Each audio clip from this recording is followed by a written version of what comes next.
महाराष्ट्र शासनाचा निर्णय. नीट आंदोलनातील विद्यार्थ्यांवरील गुन्हे मागे घेण्याचे आदेश.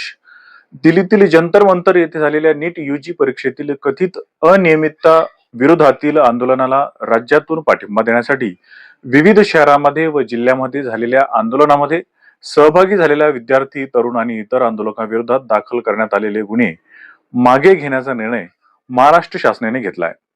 गृह विभागाने 31 जुलै 2026 रोजी पोलीस महासंचालकांना या संदर्भात पत्र जारी केले आहे. या पत्रात आंदोलनात सहभागी झालेल्या विद्यार्थी, तरुण व इतर व्यक्तीविरुद्ध कोणतीही प्रतिकूल कायदेशीर किंवा दंडात्मक कारवाई करू नये असे स्पष्ट निर्देश देण्यात आले आहेत.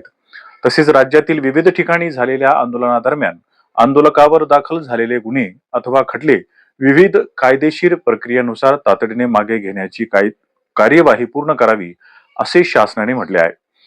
हा निर्णय गृह विभागाच्या पूर्वीच्या शासन निर्णयाच्या अनुषंगाने घेण्यात आला असून विद्यार्थ्यांवरील कारवाई मागे घेण्याबाबतची प्रक्रिया तातडीने पूर्ण करण्याचे निर्देश राज्यातील पोलीस यंत्रणेला देण्यात आले आहेत.